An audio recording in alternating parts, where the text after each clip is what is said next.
वकील ससुर का न्याय कहानी। रात बीतने को आई, किंतु वकील साहब की आंखों में नींद नहीं थी। सारी रात वे अंधेरे में कमरे की छत की ओर आंख गड़ाए ताकते रहे। कभी करवट बदलते, कभी उठकर बैठ जाते। लग रहा था बहुत ही उधेड़-बुन में थे। जिंदगी में अक्सर दो राहों का सामना हो जाता है, जिनमें से किसी एक रास्ते को चुनना बहुत कठिन लगता है, किंतु निर्णय तो लेना ही पड़ता है। उन्हें जो सभ्य और संस्कारी होते हैं, जिनमें दूरदर्शिता नहीं होती, उनके सामने कभी दो राहें नहीं आते। जीवन जैसे चल रहा है बस ठीक है। वकील साहब एक सुखी परिवार था। सुंदर पत्नी और शादी के लायक एक बेटा था, जिसे वे बहुत प्यार करते थे।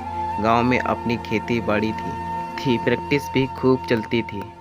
अनाद्यों में गिनती होती थी। उनकी महल जैसा घर और घर में नए मॉडल की दो गाड़ियां थीं, एक उनके लिए और दूसरी उनके सुपुत्र के लिए।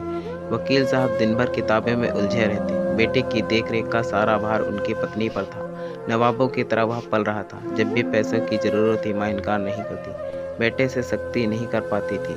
नतीजा यह रहा कि वह बिगड़ैल नवाब के रूप में जाना जाने लगा। किसी तरह उसने ग्रेजुएशन तक की पढ़ाई की।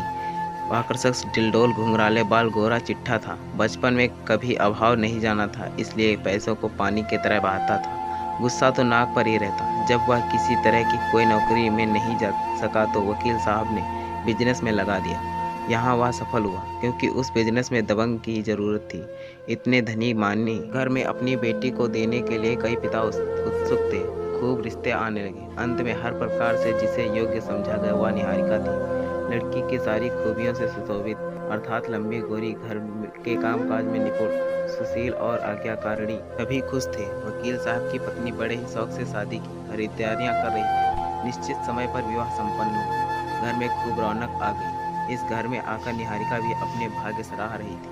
सुंदर पत्नी पाकर वकील साहब का बेटा भी प्रसन्न था। हमेशा दोस्तों के साथ घूमने के बजाय घर में ही रहता था, किंतु अपने बेटे के स्वभाव को लेकर वकील साहब सदा शंकित रहते थे।